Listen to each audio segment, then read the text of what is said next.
पहले अपन मंगलाचरण करें। चिंता संतानंतारो गुजरे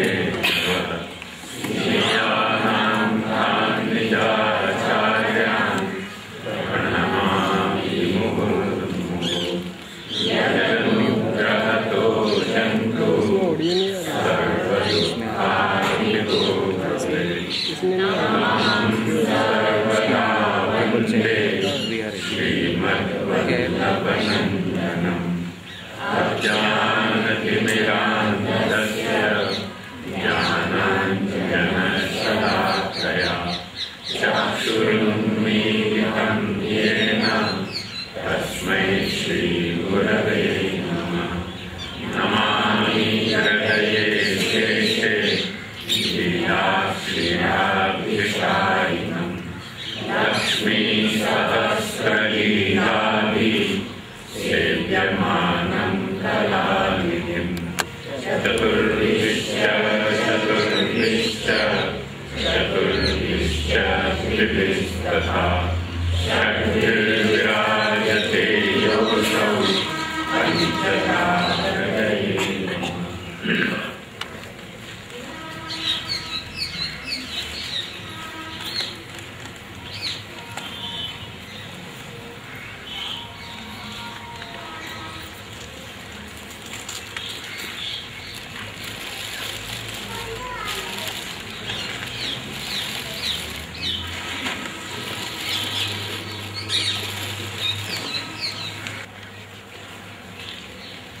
जहाँ तक बाकी सिनॉप्सिस को सवाल है कहीं पर लगाइए, वो जो क्लास में लगाइए तो हाँ लगा। अच्छा ये प्रिंट आउट सबको मिल गया है? हाँ बस सब तैयार रखें जरूरत ना रहे तो फिर तो जहाँ तक सिद्धांत मुक्तावली के सिनॉप्सिस को सवाल है, वो यहाँ में सिनॉप्सिस का मतलब भी शायद मैं खुलासा कर दूँ कि जैसे एक मकान बना है अपन, और मकान बनाने के पहले वहाँ कोई खाका बना है, वो खाका के हिसाब से फिर सारा वो मकान तो अंदर को सारा बाहर को सारा भाग तैयार हुए। तो वो जो खाका है सिद्धांत मुक्तावली को, वो क्या है वो यहाँ में समझाया गया है। और ये आपके पास होएगा तो वो ध्यान में रखोगे तो फिर समस्या नहीं होगी आपको। और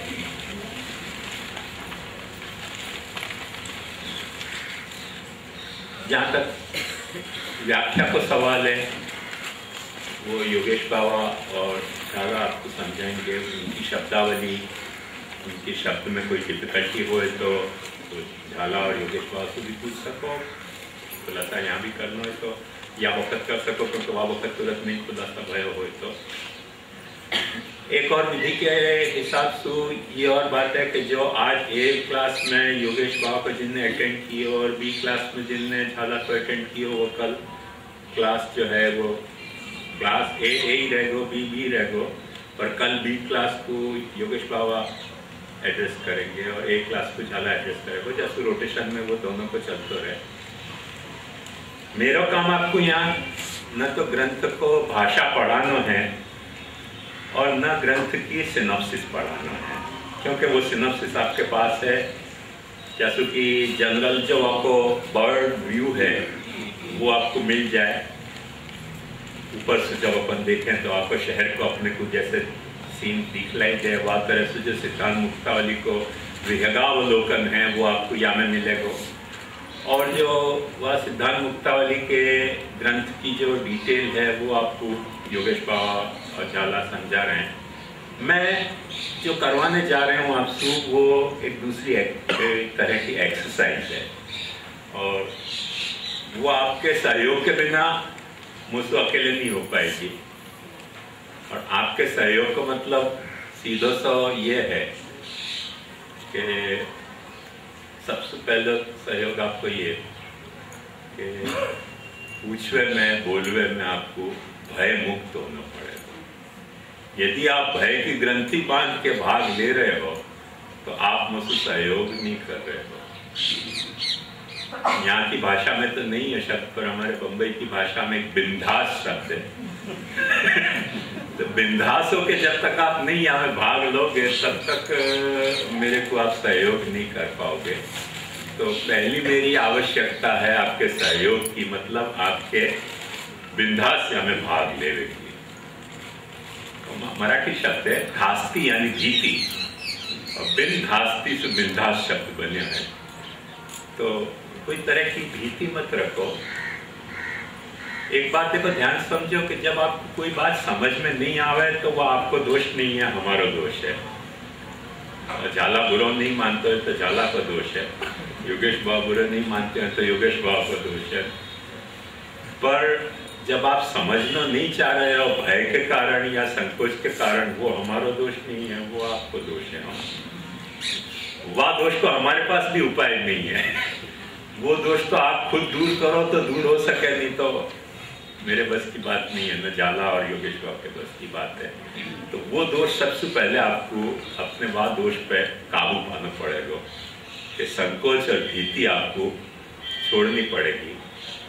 टेक्निकली इतना अपन ने सोचा है कि जब भी जो ये एक्सरसाइज अपन करने जा रहे हैं, वो एक्सरसाइज के करने के पहले रैंडम आज 25 चुन लेंगे। जिन 25 को आज चुनेंगे वो कल भाग नहीं लेंगे, कल दूसरे 25 भाग लेंगे।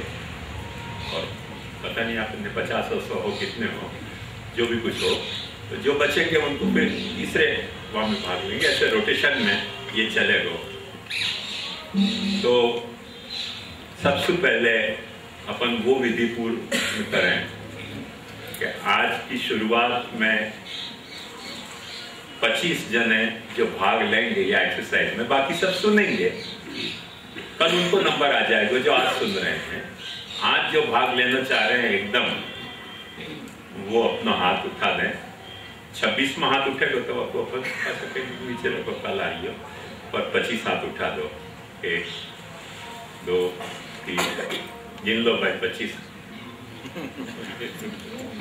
गिन लो। जो हाथ उठाए वो आगे बैठ जाओ, बाकी सब पीछे बैठो।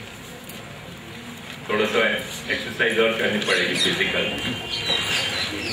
जिनने हाथ उठाया वो आगे आ जाओ, बाकी सब बैक रो में जाओ।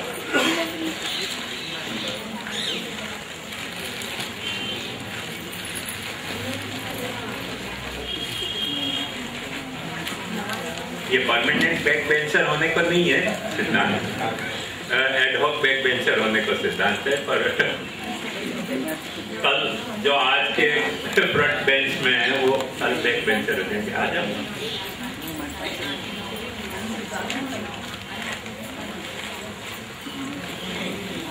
मैं समझू 25 जने आ गए।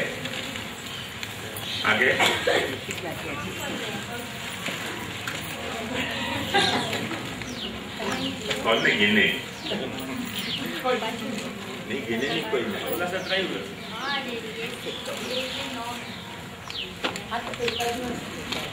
और भी कोई तो हाथ उठाना पड़ेगा, भाग लेना है तो। हाँ, तो जिनने हाथ उठाया आ गया, बैक बेंचर में सब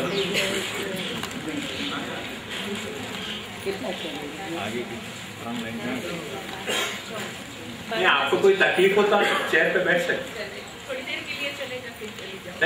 कुर्सियां मंगवा लो ना, परेशान क्या होती है।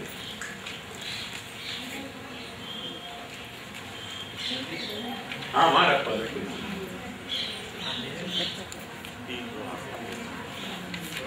हाँ, तो आगे की 3 रो यदि पकड़ लिया अपन ने तो 25 हो गए कि नहीं, देख लो जरा। एक संस्कृत में बड़ी मजेदार एक उदाहरण है कि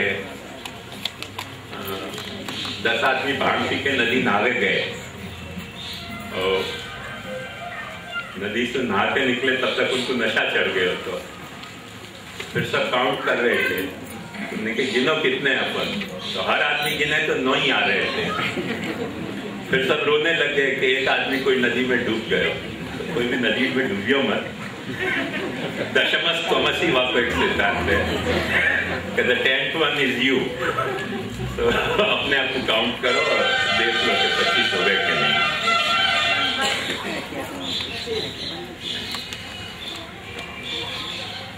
हो गए 25? हाँ?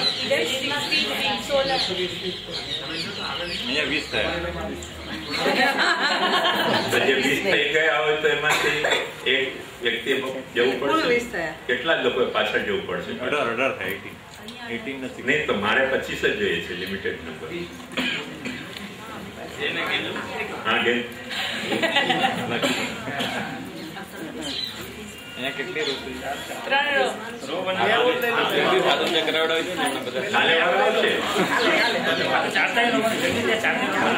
અહીંયા કેટલા? 3. તમે કઈ રો આગળ છે પાછળ છે? તો અહીંયા 8 છે.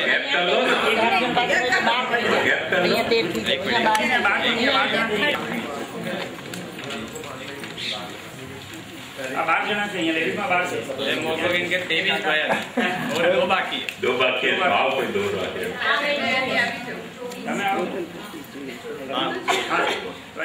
एक लेते हैं. बाकी गैप रखो, मिक्सअप नहीं हो जाओ.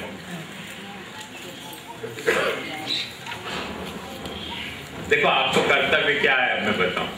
जो सिर्फ आज के एवं में 25 हुए हैं कि कुछ बातें जो आपने ग्रंथ में पढ़ी हैं उनके बारे में मैं आपसे पूछूंगा प्रश्न. उनमें से कोई को कुछ बताना पड़ेगा. वो बताएगा वो या तो सच्चो होगा या झूठो होगा. दूसरे को नक्की करना पड़ेगा कि सच्चो है कि झूठो है. और सिर्फ सच्चो है कि झूठो ऐसे सौगंध खा के कहने से काम नहीं चलेगा. वो आपको रीजन देना पड़ेगा. या रीजन से उनको बात झूठी लग रही है और बुरी कोई को लगानी नहीं चाहिए. कोई की बात कोई झूठी कहते क्योंकि अपन वो पार्ट ऑफ द ट्रेनिंग जैसे कराटे अपन सीखने जाए तो सिर्फ मारवे की ट्रेनिंग नहीं हो गए, मार खावे की भी ट्रेनिंग हो गए. तो जब मार खानी नहीं आवे वह मारना भी नहीं आता हुआ है. तो ये बात ध्यान से समझो कि कोई यदि कोई अपने कुछ झूठो कह रहे हो है मैं अपने आप को अपवाद नहीं मान रहा. यदि कोई बात मेरी झूठी लगे तो आप मुझको भी कह सको कि ये बात आपकी ठीक नहीं लग रही है. उसमें आपको अधिकार है, बिंदास अधिकार है. वहाँ में कोई डर की बात नहीं है. तो आपकी अपनी या तरीके की विधि होगी. वह विधि को शुरू करने के पहले एक और बात बताना चाह रही हूँ कि कोई भी ग्रंथ जैसे मैं आपके सामने बोल रहे हूँ, मैं आपके सामने बोल रहा हूँ. एक बड़ा मजेदार श्लोक है, लिख लो तो आपको काम आएगा हर वक्त. आकारई इंगितई गत्या. आकारई इंगितई गत्या चेष्टया भाषणेन च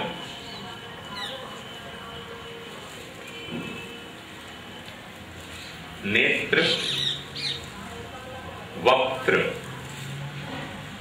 विकारैश्च लक्ष्यते अंतर्गतम मनः.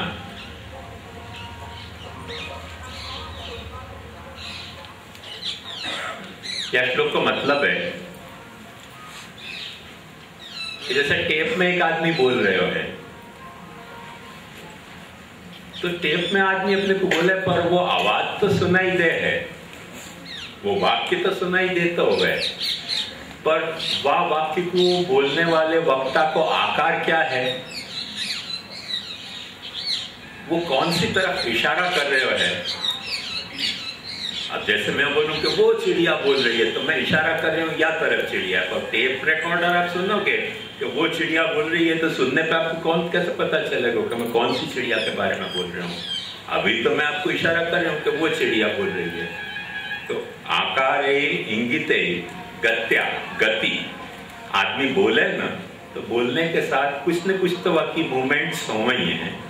वह मूवमेंट कारण चेष्टया, चेष्टा मैंने बोलते वक्त अपन कई तरह की चेष्टाएं करते हुए, चेष्टा दोनों तरह की हो सके हैं। आंगिक चेष्टा एक कहवाव है, जैसे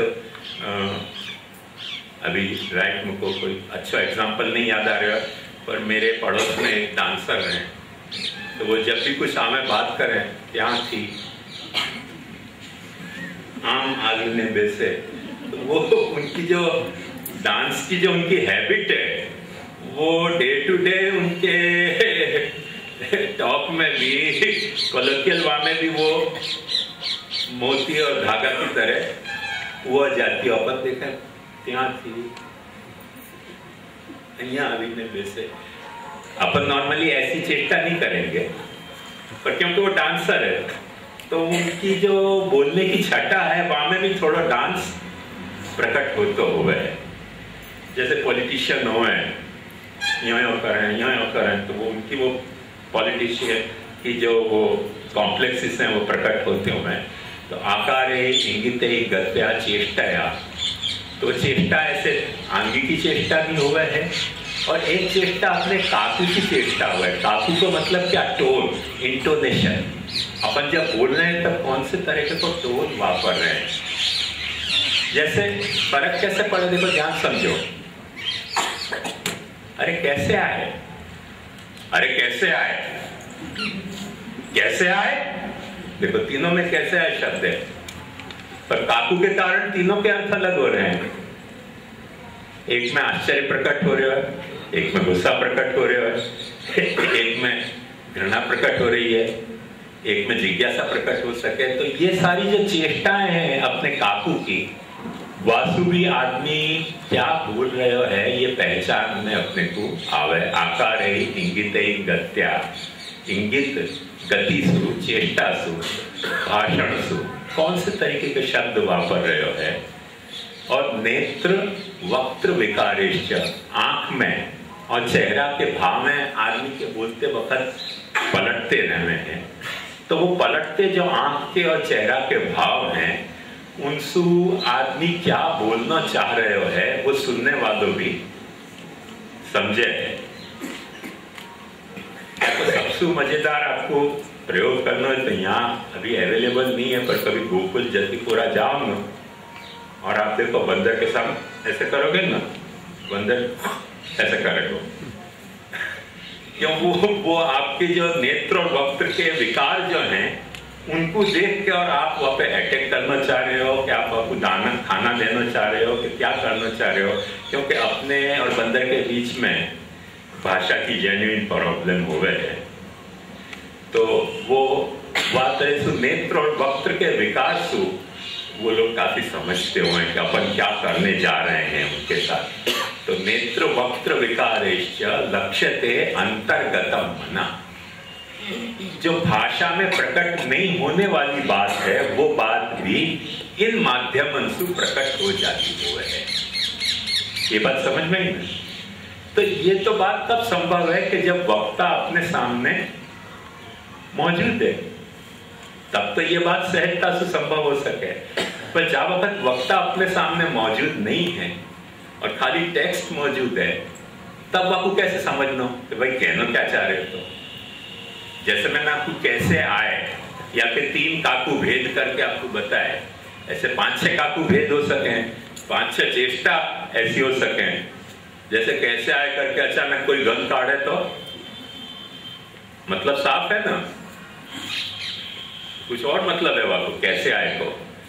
तो ये जो सारी प्रकार हैं वो वक्ता के सामने होने पे तो बहुत जल्दी कन्वे हो जाते हो, पर जब वक्ता सामने नहीं हुए है और केवल भाषा सामने हुए है या वचन सामने हुए है, तब आपको तात्पर्य कैसे समझना, ये जेन्युइन प्रॉब्लम जो भी व्याख्याकार हैं उनको फेस करनी पड़े।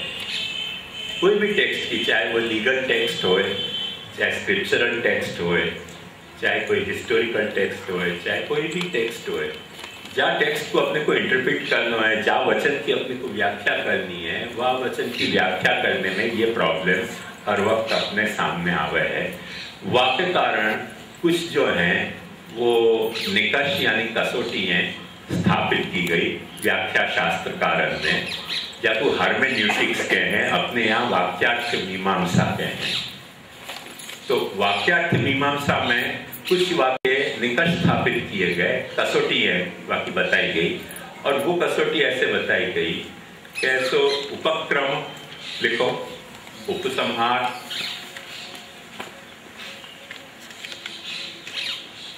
उपक्रम, उपसंहार।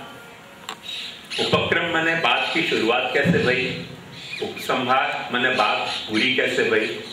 तो उपक्रम, उपसंहार, अभ्यास, अभ्यास माने बात रिपीटेडली कौन सी बात कही गई, कौन सी बात घड़ी घड़ी दोहरा के वहां पे भार दियो गयो।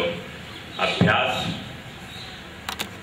अपूर्वता, अपूर्वता मतलब पहले, क्योंकि एक बात ध्यान से समझो आप कि आप सब जान रहे हो कि ये माइक है, ये माइक को स्टैंड है, ये टेबल है।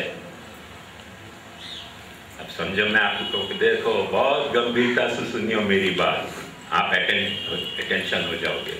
फिर बात क्या कहूं कि या का नाम माइक है, या का नाम माइक को स्टैंड है। थोड़ी देर में आपको अश्रद्धा हो जाएगी कि नहीं मेरे सुन? क्यों अश्रद्धा हो जाएगी मेरे में? क्योंकि आप जान रहे हो, वही बात मैं कह रही हूँ, कोई ऐसी बात तो कह नहीं रही हूँ कि जो आप जानते नहीं हो। तो जब वक्ता सुनना चाह रहे हो है, तब वाकई वक्ता को कोई सुनना चाह रहे हो तो वाकई अपेक्षा हो है कि वासु कोई ऐसी बात हमको जाननी मिले जो हम जानते नहीं होवे, नहीं जानते होवे और हमको जाननी मिले, तो वक्ता के वचन में अपने को अटेंड करने की इच्छा हुए। और जैसे जैसे वक्ता वही बात समझाता जाए जो सब बातें अपन जानते हो, तो अपने को फिर उबासी आएंगी, ज्यादा प्रवचन लंबो होगा तो नींद भी आ सके, और प्रवचन पूरे होने के बाद फिर पाछे आने की अपनी इच्छा भी खत्म भी हो सके। ये सारी प्रक्रिया है बाकी। तो वास्तव अपन समझ सके कि वक्ता जब भी कोई बात कह रहे हो वहां में अपूर्वता को रोल क्या है। अपूर्वता मतलब क्या कि पहले से आपने जो बात जानी नहीं है वो बात यदि आपको जाननी मिले तो वह बात को आप अटेंड करना चाहोगे। जो बात आप ऑलरेडी जान रहे हो वह बात को जानने में श्रोता को बहुत प्रवृत्ति नहीं होवे, और जब प्रवृत्ति नहीं होवे श्रोता की, तब वो वक्ता के बोले भय वचन भी जो है वो बेकार जाते हुए। जैसे चिड़िया बोल रही है, पोपट बोल रही है, आवाजें कान में आ रही हैं, ऐसे वक्ता बोल तो रहे, आवाज अपने कान में जाती रहे, पर वो कान में ही जावे, टॉप फ्लोर पे नहीं पहुंचे वो बात। टॉप फ्लोर पे बात पहुंचे वहां के लिए ये आवश्यकता है कि वहां में कुछ अपूर्वता होनी चाहिए। और उपक्रमोपसंहार, अभ्यास, अपूर्वता, फल। फल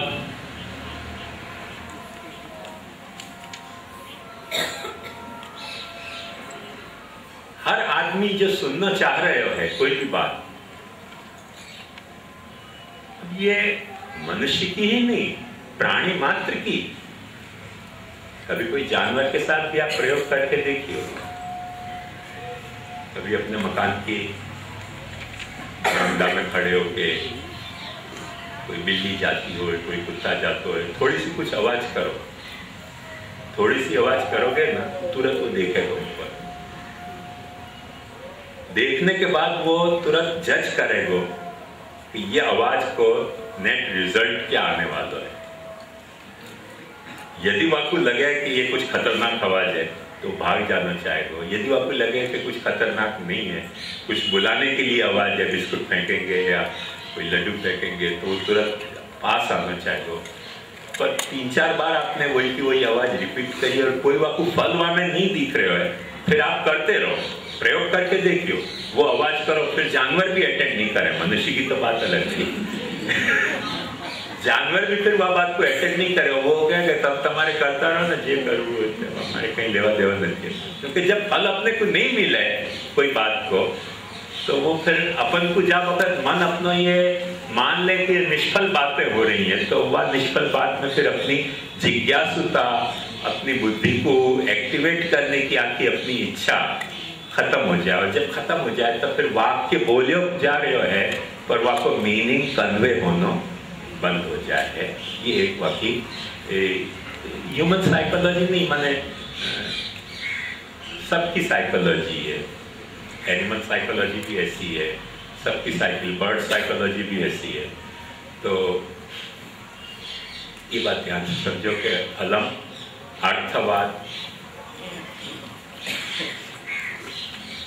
अर्थवाद को मतलब क्या कि आदमी जो बात कर रहे हो है वह कही जाती बात में कौन सी बात की वो प्रशंसा कर रहे हो है, कौन सी बात की निंदा कर रहे हो है।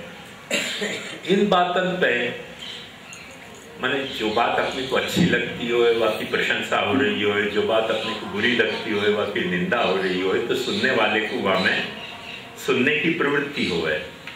जो बात अपने को अच्छी नहीं लगती हो वह बात की प्रशंसा हो रही हो, जो बात अपने को अच्छी लगती है वह की निंदा हो रही हो, धीरे धीरे वो श्रोता वह में विरक्त हो तो चले जाए।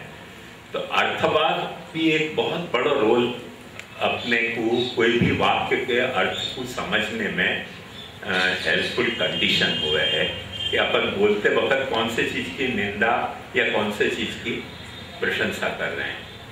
वासु अपने को शब्द को अर्थ स्फुटतया समझ में आवे। एग्जैक्टली अर्थवाद को जो रोल है ना, आप यूँ समझ सको कि जैसे अपन भुजना खाते हैं वहाँ में चटनी को जो रोल है या वगैरह वगैरह, अचार को जो रोल है, तो वो थोड़ा डिलीशियस हो जाए, टेस्टी हो जाए स्वाद को बात को। और जब कोई भी निंदा नहीं है, कोई भी स्तुति नहीं है और एक तटस्थ बात चली जा रही है फैक्ट्री के तरह धड़ धड़ धड़ धड़ धड़ धड़, कुछ भी निंदा नहीं, कोई भी स्तुति नहीं, तो आदमी फिर धीरे धीरे डोजिंग हो जाए।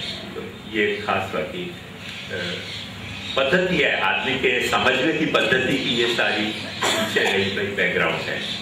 तो अर्थवाद और उपपत्ति, उपपत्ति मतलब कौन सी बात को अपन सिद्ध करना चाह रहे हैं, क्या बात को अपन सिद्ध करने के लिए बोल रहे हैं, वह बात को अपन उपपत्ति कहें। तो अर्थवादोपपत्तिश्च लिंगम तात्पर्य निर्णय। वक्ता जब अपने सामने नहीं है तब ये सारे जो हैं कसौटियां हैं, जिन कसौटी के आधार पर कोई भी बोले गए या लिखे गए वचन को तात्पर्य अपन समझ सकते हैं। मैंने पहले क्या कहो है, बाद में क्या कहो है, वक्ता ने बात कैसे शुरुआत करी, कैसे खत्म करी, वासुवा को कहना क्या चाह रहे हो ये समझ में आवे।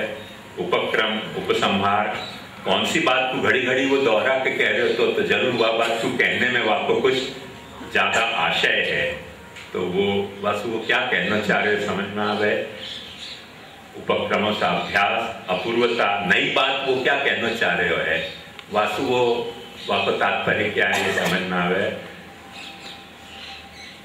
अभ्यास, अपूर्वता, अर्थवाद, कौन सी बात की निंदा स्तुति कर रहे हो, कौन सी बात को जस्टिफाई कर रहे हो है, नेगेटिवली या पॉजिटिवली। वासु व वक्ता के कहने को आशय क्या है या लिखने को आशय क्या है ये समझ में आवे। ये सारे कोई भी टेक्स्ट को समझने के प्रधान अंग हैं। और इन अंगन को अपने को पहचाने, क्योंकि टेक्स्ट आपको योगेश बाबा ने और झाला ने पढ़ाया हो, अब उनने पढ़ाया है आपको, तो उन पढ़े भाई अंगन में सु इन अंगन को पहचानना कि अपने को एक्सरसाइज करेंगे तो समझ में आएगा।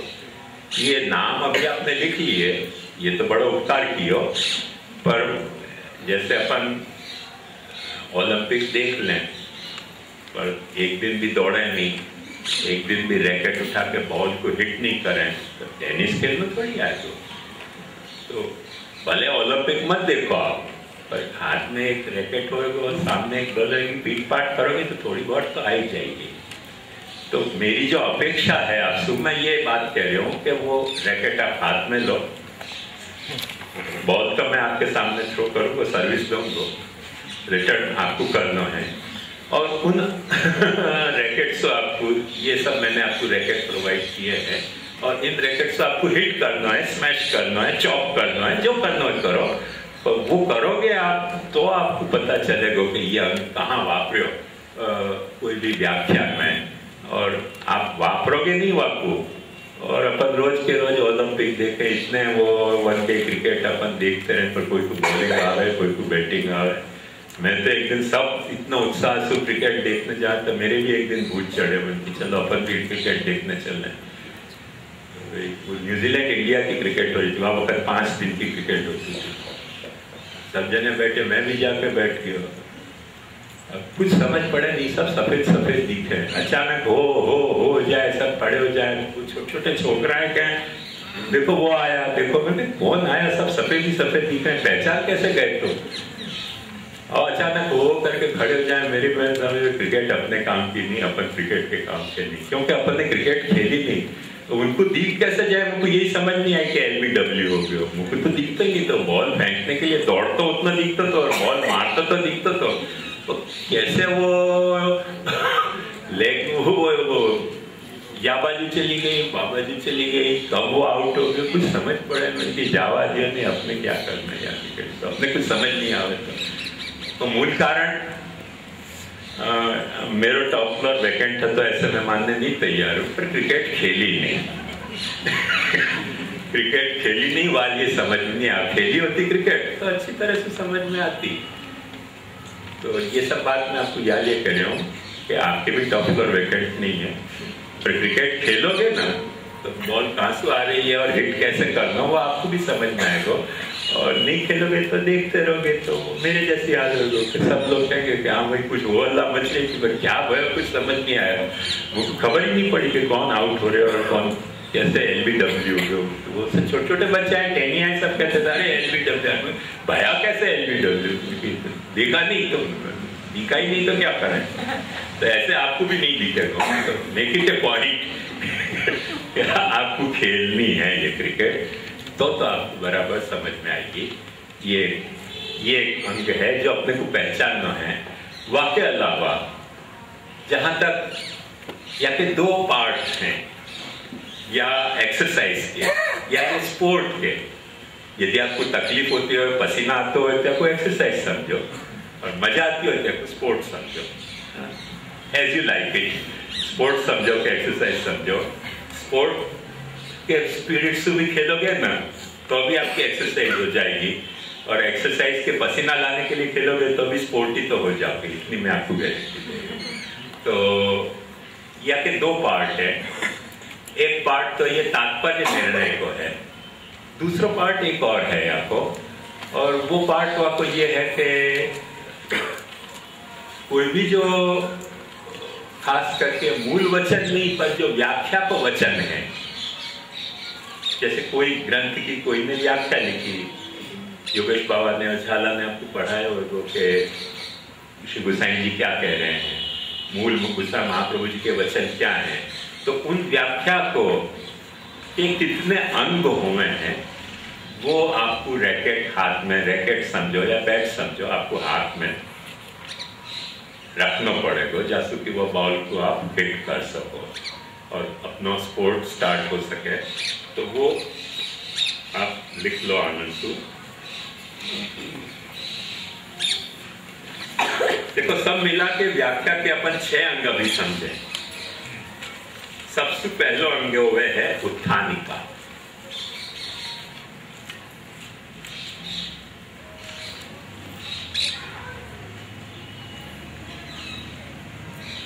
उत्थानिका मतलब क्या कि कोई भी बात जो अपन चर्चा कर रहे हैं वह चर्चा को इंट्रोड्यूस कैसे करी जा रही है, वह को फर्स्ट पार्ट हो गए। कोई भी व्याख्या को, कोई भी व्याख्या कोई ने कोई ग्रंथ पे लिखी तो आपको फर्स्ट पार्ट है बाकी उत्थानिका। उत्थानिका के कई पर्याय हैं, सिनोनिम्स हैं। वह को अवतरणिका भी कह सके हैं, वह को आभास भी कह सके हैं, कई तरह की वाक्य वैरायटी है। वो डिपेंड करे कि व्याख्या की नेचर क्या है। मैंने कई बार ऐसा हुआ कि व्याख्या नीचे, व्याख्या ऊपर होवे और मूल टेक्स्ट नीचे होवे तो आपको अवतरणिका कहें, तो वो मूल टेक्स्ट को कैसे उतारे जा रहे हो है। कई वक्त क्या हुआ है कि व्याख्या जो है वो ऊपर नहीं होके नीचे हुए है और मूल टेक्स्ट ऊपर हुए तो वह को उत्थानिका कह जाए कि बात को उठाई कैसे जा रही है, मतलब बात को उतारी कैसे जा रही है, कोई भी कंसेप्ट को या कोई टॉपिक को या कोई टॉपिक को उतारी कैसे जा रही है या उठाई कैसे जा रही है। उठाई कैसे जा रही है कहना हो तो आपको उत्थानिका कहा जाए, उतारी कैसे जा रही है ये कह तो आपको अवतरणिका कहा जाए। कोई वक्त पैरेलल भी व्याख्या लिखी जाए कि या बाजू मूल लिखो जाए या बाजू वाको व्याख्या लिखो जाए तो वाको उत्थानिका और अवतरणिका कहने में बहुत उचित प्रयोग नहीं हो जाए तो आपको आभास भी कहे कि जो बात कही जाने वाली है बाकी पहले से थोड़ी सी झांकी अपने को करावे। जैसे सूर्य के उगने के पहले अपने को आभास हो है ना को पटने को कि अब सूर्य उगने वालों है, तो वो आभास वाको कह जाए। थोड़ा सा वाको पूरा डिटेल में वाको परिचय नहीं पर थोड़ा सा वाको आभास देने को तो आभास भी कह जाए। ऐसे उत्थानिका के कई प्रभेदों में है, अवतरणिका भी कह जाए, आभास भी कह जाए। ये तो वाको नाम है। और अक्सर उत्थानिका में क्या हुआ है, उत्थानिका तो रोल क्या है व्याख्या के रूप में, वो रोल उत्थानिका को ये है कि वो संगति बतावे है। क्योंकि कोई भी बात असंगत शुरू कर दे कोई तो अपनी खोपड़ी खराब हो जाए, तो संगति बताने के लिए उत्थानिका आती हुए, अवतरणिका आती हुए, आभास आते हुए। संगति माने वहाँ को कॉन्टेक्स्ट, कॉन्टेक्स्ट क्या है वहाँ को। तो संगति दो तीन तरह की हुए हैं। एक संगति या तरीके की हुआ है, मैंने ये बात जनक भाई सिर्फ ग्रंथन की नहीं है, आपके कानून की भी है। सब जगह काम आवे ऐसी बात है। तो एक सब सुसंगति या तरह से बताई जाती है कि जैसे पहले कोई सामान्य बात कही गई है तो वाकई कोई विशेष बात बताई जाए। एक सामान्य उदाहरण में आपको दूं, जैसे अपन कहें ऑल मैन आर मॉर्टल, सब मनुष्य जो हैं वो मरते हैं, मरणशील हैं, ये सामान्य बात हो गई। फिर अपन कहें कि क्योंकि सब मनुष्य मरणशील है, वाकई लिए क जो है वो भी मरणशील हो ही कोई मनुष्य होने के कारण, तो ये वाको विशेष हो गया। जनरल बात को अपन ने पर्टिकुलर मोड में अब गई, बात वो की वही है। पहले अपन क्या कह रहे थे कि सब जानवर जो है वो चौपाए हुए हैं, फिर अपन कह के गाय एक जानवर है तो गाय भी चौपाया है, तो ये वो सब जानवर चौपाया हुए हैं। गाय एक जानवर है या गाय भी चौपाया है, तो ये वाको वही बात कही जा रही है, दूसरी बात नहीं कही जा रही है। पर वहां वो जनरल मोड में कही गई थी, मोड में कही गई थी, यहाँ वो पर्टिकुलर मोड में कही जा रही है। तो वो सामान्य विशेष भाव संगति हो है। पहले कोई सामान्य बात कह दी हो तो बाकी फिर विशेष बात कही जाए, पहले कोई विशेष बात कही गई हो तो बाकी सामान्य बात समझाई जाए। ये उत्थानिका को रोल हुआ है। दूसरो उत्थानिका को रोल हुआ है कि पहले कार्य कह दियो हो तो आपको कारण बताया जाए, कारण कह दियो हो तो आपको कार्य बताया जाए, तो कार्य कारण भाव भी संगति हो गए। बाकी तीसरी बाकी एक संगति ये बताई जाए कि प्रमाण और प्रमेय, पहले कोई चीज को अपन ने प्रमाण बता दियो, तो जब अपन ने प्रमाण बता दियो तो वह प्रमाण से सिद्ध हो तो भयो प्रमेय क्या है ये भी अपन बतावे हैं। जैसे अपन ने बता दिया कि भाई आंख जो है वो रूप और आकृति और रंग के दर्शन में वापरियो जातो प्रमाण है, ये अपन ने बता दियो। अब प्रमेय क्या, कोई भी रूप रंग और आकृति को जब वक्त अपन निर्देश करें तो वो या वाक्य को प्रमेय हो गया। बात ख्याल में आई ना। अब देखो नहीं ख्याल में आई और नहीं समझ रहे हो तो गलती आपकी हो, मेरी नहीं है। हाँ नहीं है। हाँ बहुत खुशी हुई, बहुत बहुत धन्यवाद। प्रमाण मतलब क्या कि कोई चीज है आपको अपन प्रूफ दे रहे हैं। प्रूफ क्या, जैसे चिड़िया बोल रही है, आपको प्रूफ आपके पास क्या है? चिड़िया की आवाज कान में सुनाई दे रही है, तो कान में सुनाई देना प्रमाण है और चिड़िया को बोलना प्रमेय हो गया। है। अभी मैं आपके सामने बैठे हुए हूं, तो प्रमाण क्या है? मेरो दिखलाई देनो। प्रमेय कौन हूं? मैं। एक्सेक्ट याद रखो। तो कोई चीज को प्रमाण पहले कह दियो हो तो आपको प्रमेय कहा जाए, प्रमेय कह दियो हो तो आपको प्रमाण कहा जाए। ये आपको अंग है। नेक्स्ट है साधन और फल। कोई को साधन बता दियो हो तो आपको फल बताया जाए, कोई को फल पहले बता दियो हो तो फिर आपको साधन बताया जाए। अब ये सब मैं आपको बैट कहो, चाहे रैकेट कहो, चाहे हॉकी की स्टिक कहो, आपको सप्लाई कर रहे हो और वो टाइम टू टाइम आपको वापरनी है तो ये खेल चलेगा, और नहीं वापरी ना तो खेल बंद हो जाएगा। और अपने यहाँ पची ये जो अपन ने 25 जने सिलेक्ट किए हैं टीम के आज की, वो क्रिकेट की टीम के नहीं है कि सिर्फ एक जना बॉलिंग करे और एक जना बैटिंग करे। ये हॉकी है, वो सबके हाथ में स्टिक है। और जैसे सरदार जी में क्या ना, जो बोले सो निहाल सत श्री अकाल, ऐसे जाने हिट किया सो निहाल सत श्री अकाल है हमें। आप हिट करना भूल गए तो आपकी मिस हो गई, ये बात ध्यान में रखनी है। नेक्स्ट साधन और फल। तो इतने जो अंग हैं वो उत्थानिका के माने जाए हैं। एक और अंग है उत्थानिका को, तो पहले कोई शंका करी गई है, पहले के वचन में कोई शंका आई, वाके समाधान के लिए दूसरी बात आती हो तो शंका समाधान भी वाको अंग हो गए है। अथवा कोई आक्षेप आयो है, वाको निरसन, कोई ने कुछ आक्षेप किया भाई ये चीज या कारण से गलत है, तो गलत नहीं है तो आपको निरसन करने के लिए, रेफ्यूटेशन के लिए भी आगे वाली पंक्ति आती हो गए है। तो ये सारे जो हैं वो उत्थानिका कहो कि अवतरणिका कहो कि आभास कहो, उनके ये सारे फंक्शन हैं। ये फंक्शन अपने को पहचानने पड़ेंगे, और जो आज आपने टेक्स्ट पढ़े हुए हैं उन टेक्स्ट में वो अभी अपन स्टार्ट करेंगे थोड़ी सी देर में। ये पहलो अंग पूरो भयो अपनो व्याख्या को। व्याख्या को दूसरो अंग है अन्वय। अन्वय को मतलब है कि जो भी स्टेटमेंट आयो है वह स्टेटमेंट को अपन अपने समझ में आवे वह तरीके के ऑर्डर में वाकू रख के देखनो।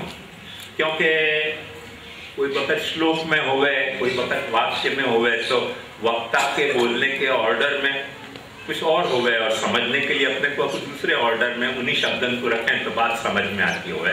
तो ऑर्डर में जमाना वाको नाम अन्वय है। ये दूसरो व्याख्या को रोल है। व्याख्या क्या करे, कोई ग्रंथ पे कोई व्याख्या लिख रहे हो है तो वो क्या कर रहे हो काम, वहां में से दूसरो काम वाको अन्वय करना है, माने वाको मूल के जो वचन है उनको ऑर्डर में जमाना है। तीसरो काम है पर्याय निर्देश। पर्याय निर्देश का मतलब क्या कि मूल काल ने कोई एक बात कही है, वाको समझने में अपने को कुछ तकलीफ है, तो कौन सा शब्द वापरे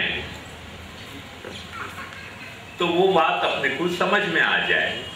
कई वक्त क्या हुआ है कि प्राचीन काल में कोई शब्द कोई बात के लिए एक शब्द वपरा तो हुआ है, बाद में वो शब्द वपरास में नहीं रह जाए और वही बात के लिए कोई दूसरा शब्द वपरास में आ जाता हुआ है।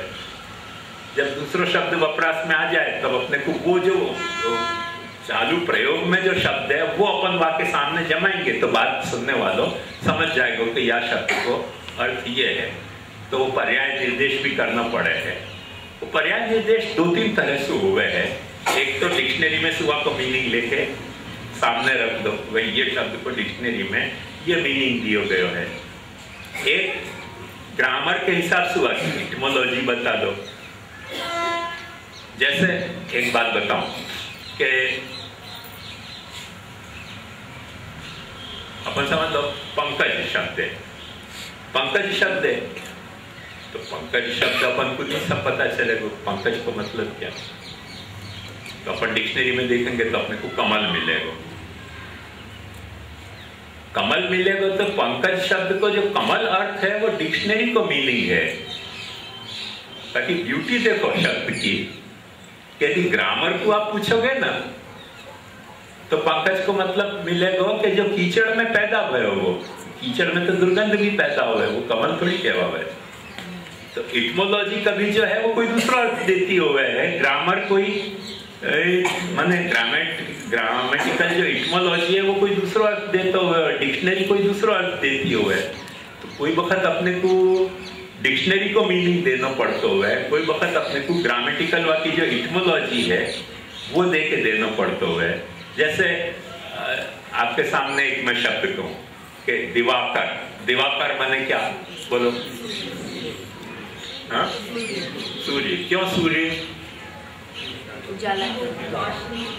काफी दिव्यता।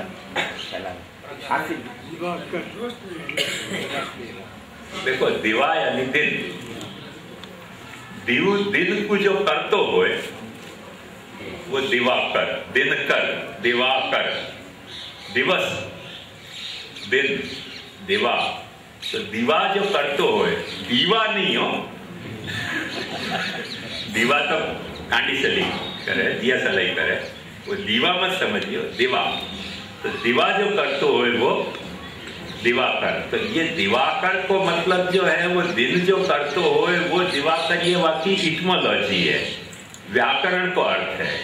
और डिक्शनरी में आपको अर्थ मिलेगा सूर्य, आया ख्याल में? वो आपको डिक्शनरी को मीनिंग है, कोश को मतलब है।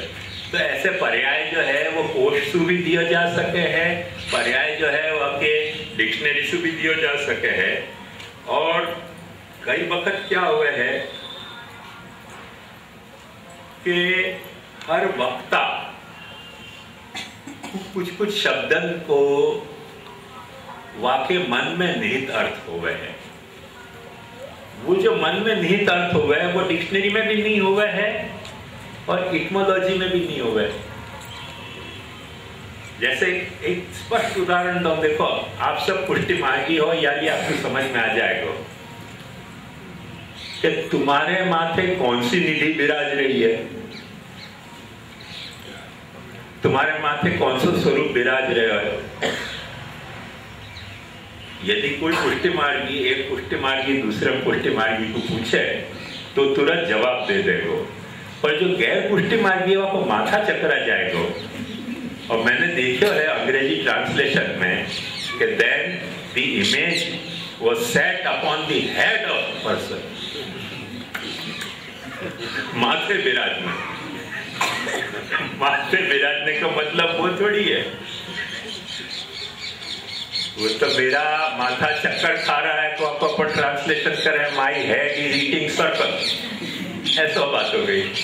मेरा माथा चक्कर खाता है, पर हिंदी में माथा चक्कर खाता है, अंग्रेजी में चक्कर नहीं खाता है। अंग्रेजी में चक्कर खाएगा तो आदमी चकरा जाएगा ना। तो वहां पर ट्रांसलेशन ऐसा नहीं हो सके कि my head is eating circle. तो ये जो है वो वक्ता के जो कुछ समाज हुए हैं उनके द्वारा प्रयोग में लाए गए जो फ्रेजेस हैं उनके मीनिंग है वो वही समझते हुए हैं। वो दूसरे व्यक्ति को सुने तो घबरा जाए। जैसे बड़ा प्रसिद्ध मेरे ही अनुभव का एक उदाहरण है कि शिक्षा श्लोकी के उपदेश के बाद महाप्रभु जी ने आसुर व्यामोह लीला करी। अपन पुष्टि मार्गी आपको मतलब समझ रहे हैं, तो सामान्य व्यक्ति को बेचारे का दिमाग चकरा जाए। तो वहां ने ट्रांसलेशन किया, then Vallabhacharya diluted the demonical soul of the world, demonical soul of the world. ये तो मीनिंग नहीं है, तो ये शब्दार्थ सच है, अपन वापस तो डिनाई नहीं कर सके ना। पर आसुर व्यामोह लीला करी को पुष्टि मार्ग में मतलब ये नहीं है कि then Vallabhacharya diluted the demonical souls of the world. Not the intention। पुष्टि मार्ग को इतना ज्यादा कोई इंटेंशन नहीं है, बहुत माइंड इंटेंशन है वहाँ कि यदि तुम मृत्यु समझ रहे हो तो तुमको व्यामोह है, तो मृत्यु नहीं है, वो तो सच्ची लीला में विराज रहे। बस इतना बात, साधारण सी बात है। पर बेचारा अनजान आदमी बहुत गंभीरता से वह ले ले, क्यों क्या पता क्या मतलब निकले। वल्लभाचार्य ने शिक्षा श्लोकी के उपदेश के बाद आसुर व्यामोह लीला करी, सीलोक से मतलब यही निकले कि आफ्टर प्रीचिंग शिक्षा की वल्लभाचार्य डिल्यूटेड डिमोनिकल सोल्स। ठीक है, ऐसा हो जाए तो ये सब जो है ना वो कोश में भी नहीं मिलेगा और व्याकरण से भी नहीं मिलेगा। या को मीनिंग कहाँ से मिलेगा कि जो शब्द जा समाज में जा व्यक्ति के द्वारा प्रयोग में लाया जा रहे है, वह व्यक्ति या वह समाज में वह शब्द को प्रयोग कौन से तात्पर्य से करियो जाए है, वह अर्थ में वाको। एक बड़ी मजेदार बात बताऊं, हमारे दादाजी के पास एक पादरी पढ़ने आता तो, कैथोलिक प्रीस्ट, पीछे वो अहमदाबाद में वकी पोस्टिंग पे, वहां मेरा एक भतीजा पढ़ता था सेंट जेवियर में। वो बेचारे तूफान कर रहे होते थे, एक दिन पादरी ने उसको पकड़ लिया। पकड़ते ही वक्त कही कि कौन है सब, नाम क्या है? गोस्वामी, ये वो। अच्छा तुम गोस्वामी हो? हाँ गोस्वामी। बोले तो दीक्षित जी महाराज गोस्वामी को जानते हो? बोले वो तो मेरे ग्रैंडफादर होते हैं, अब मेरी शादी नहीं भई थी। तो वहां वो लेटर लिखो कि here is a boy seems to be very scandalous, he claims to be your son। साजी महाराज को ट्रांसलेशन तो ग्रैंडफादर ही होगा ना, जबकि मेरी तो शादी नहीं हुई थी। तो ये क्या है कि ये सारी जो प्रॉब्लम है वो शब्द के अर्थ की नहीं है। साजी महाराज को अर्थ ग्रैंडफादर करना, आई मीन समझ में आने जैसी बात है, पर ग्रैंडफादर को इतना गंभीर मतलब कि बॉय स्कैंडलस है और he claims to be your son though you are not married. बहुत सारी एकदम बम्बास्टिक बातें हो गई। मैं भी घबरा के भाई ऐसा स्कैंडल क्या पैदा हुआ, फिर कोई मेरा बेटा बन गया बैठे बैठा है। बाद में पता चली को तो बेटा नहीं है। मैंने वहां से मुझे ऐसी क्यों बंडल बात करे, तो अनकी ताजी नहीं कहना तो कहना क्या? सच्ची बात है, आपने ताजी नहीं कहे तो क्या मेरे भतीजा मेरे पिता को ताजी नहीं कहेगा तो क्या कहेगा? तो वो कंफ्यूजन हो जाए।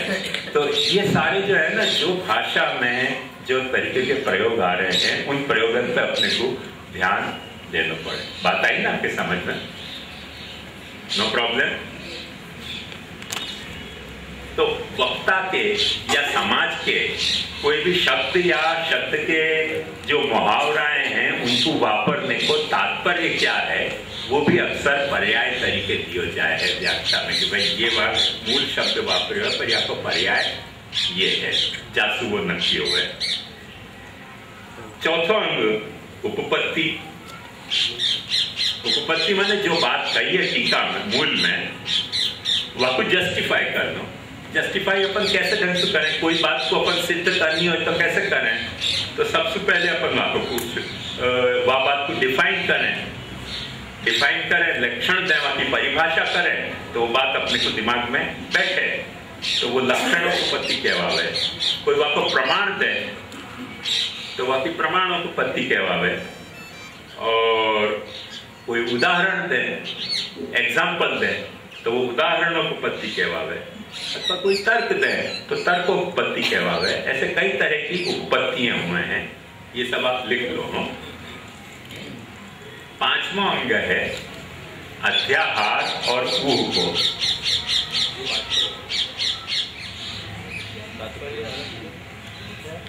नहीं, उपपत्ति है ना चौथो, और पांचवा अध्याहार और ऊह। मैंने कई वक्त क्या हुए है कि वक्ता जामे अपने महाप्रभु जी की तो ये खास आदत है,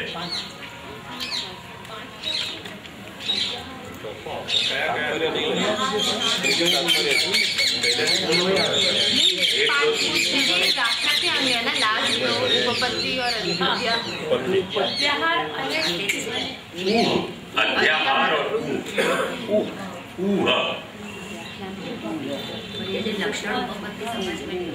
लक्षणोपत्ति समझ में नहीं आता। अभी बताओ। बहुत खुशी भाई।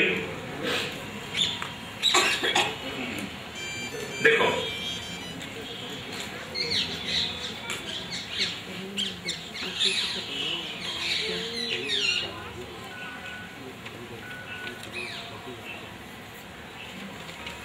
अपन ने कभी पेंगुइन यहाँ देखे नहीं हिंदुस्तान में, जिन लोगों ने टेलीविजन के नेशनल ज्योग्राफी के प्रोग्राम देखे हों या वह तरीके की किताबें पढ़ी हैं, उनकी तो बात अलग है। पर समझो कि जिनने या तरीके के नेशनल ज्योग्राफी के प्रोग्राम नहीं देखे या वह तरीके की किताबें नहीं पढ़ी और अचानक कहें कि पेंगुइन ऐसे करे, पेंगुइन वैसे करे, तो सुनने वाले की चिंता हुई भाई पेंगुइन है क्या। तो अपन वहाँ पर लक्षण देंगे कि पेंगुइन एक ऐसा पक्षी है कि जो ध्रुव प्रदेश में रह रहे हैं। तो ये वाको लक्षण हो गया। अब क्या है कि अब जब अपन ने की परिभाषा दे दी कि पेंगुइन एक पक्षी है जो ध्रुव प्रदेश में हुए है, तो वो लक्षण सुबह की उत्पत्ति तो हो गई ना। सुनने वाले को अब मन तैयार हो गया कि अच्छा तो बात सुनेंगे, क्योंकि अपन यहाँ कहें कि भाई पेंगुइन ऐसे करे, पेंगुइन ऐसे करे। अब जैसे एक सामान्य बात को देखो, आपको तुरंत समझ में आएगी कि सब पक्षी हैं के लिए संस्कृत में एक बड़ा मजेदार शब्द है तिर्यक। पृथ्वी के हॉराइजेंटली चले। अब मैं कहूं कि पेंगुइन जो है वो हॉराइजेंटली नहीं चले, वर्टिकल चले। अब अपन ने नई पेंगुइन देखो है तो सबके दिमाग चकराएंगे कि भाई ये क्या उटपटांग बात कर रहे हो। पक्षी हैं तो सब यूं यूं है ना, क्योंकि उनके उड़ने को जो पोज है वाकई ये रिक्वायरमेंट है कि वो यूं नहीं होवे, यूं होवे, पृथ्वी के समानांतर होवे। अब अचानक मैं कहूं कि पेंगुइन जो है वो तिर्यक नहीं होके और उत्तान हुए है, मने खड़े हुए हुए मनुष्य की तरह, तो तुरंत बात अनुपन्न लगेगी कि हट पक्षी ऐसे नहीं हुए। पर यदि मैं आपकी परिभाषा करूं कि भले या एरिया में जहाँ भू प्रदेश में अपन रह रहे हैं वहां के पक्षी ऐसे नहीं हुए, पर शाहमृग एक ऐसा पक्षी है कि वो उत्तान हुए है, पेंगुइन एक ऐसा पक्षी है कि वो उत्तान हुए है, बगला वैसे तो उत्तान हुए पर उड़ते वक्त पाछो तिर्यक हो जाते हुए। तो याद है कि कुछ परिभाषा करूं तो आदमी को वो बात जस्टिफाइबल लगेगी कि नहीं भाई तो सेंसिबल बात है। नहीं तो क्या है कि अपने जो बायस है ना पक्षी कैसे हुए है ये सोचवे कि वो बायस आड़े आ जाएंगे तुरंत। ये विधान सुनते ही कि पक्षी जो है पेंगुइन जो है वो खड़ो चले तो तुरंत आड़े आ जाएंगे, क्योंकि पक्षी प्राय सब यूं ही चले। बात समझे? तो ये लक्षणों को पत्ती कहवाई। ये वाई एग्जाम्पल में प्रमाण को पत्ती कैसे दे सकते?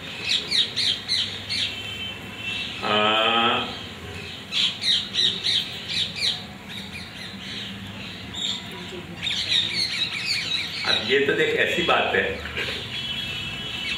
कि आदमी के बुद्धि की खुरापात की कथा है।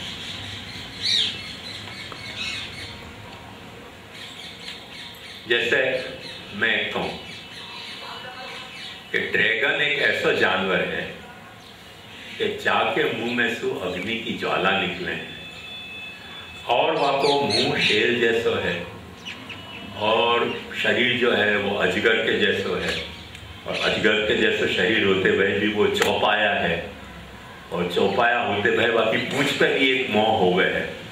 अब तो खोपड़ी खत्म हो गई ना अपनी सोच के ऐसा जानवर लाना था कि जाके मुंह में से आग निकलती हो और पाछो शेर जैसा मुंह हो, धड़ जो है वो अजगर के जैसे हो, अजगर के जैसे होते भाई भी रेंगने वालों नहीं होके चौपाया पशु हो, और चौपाया पशु होने के बाद बाकी पूंछ में अलग वाके एक मुंह और हो। लक्षण तो मैंने दे दियो, उत्पन्न भयो, तुमको जिज्ञासा की तो वह है काम। वो मैं तो बहुत ऐसी जगह पे है जहाँ तुमको पता नहीं चलेगी। अक्सर धर्म वाले ऐसे ही उपदेश करते हो ना, जो तुमको यहाँ नहीं मिलता वह कहते हैं वहाँ है, 7वें आसमान पे, 8वें आसमान पे। देखते हो 7वें आसमान पे कहाँ मिलेगा? न कोई 7वें आसमान पे जाओ, न कोई 7वें आसमान पे मिले। धर्म में ऐसी कथाएं बहुत हो गए। हमारे शास्त्री जी को कोई भी बात पूछो तो उनके पास रेडीमेड आंसर होते हैं। नित्य लीला स्थित अमुक प्रभु कही दिया। कौन नित्य लीला स्थित प्रभु ने पूछवा जाए कि आप हिंदू के कुछ भी प्रमाण तो दे दिया ना। प्रमाण देने से कोई चीज सिद्ध नहीं हो जाएगी, लक्षण देने से वो बात समझ में आएगी, वो आपको प्रमाण देना पड़ेगा तब वो बात सिद्ध होगी ना। तो लक्षण तो अपन कोई भी चीज को दे सके, जैसे ड्रैगन को अपन लक्षण दे सके, नहीं दे सके। सेंटोर को अपन लक्षण दे सके। सेंटोर समझो, सेंटोर माने शरीर आधो घोड़ा को और आधो मनुष्य को। समझ में आ गई कहीं बात? लक्षणों को पत्ती तो हो गई, पर आधो शरीर घोड़ा को और आधो शरीर मनुष्य को ऐसे देखने का जानो। प्रमाण क्या है कि नहीं ऐसे कोई पशु? तो प्रमाणों को पत्ती एक अलग चाहिए, लक्षणों को पत्ती अलग चाहिए और उदाहरणों को पत्ती अलग चाहिए।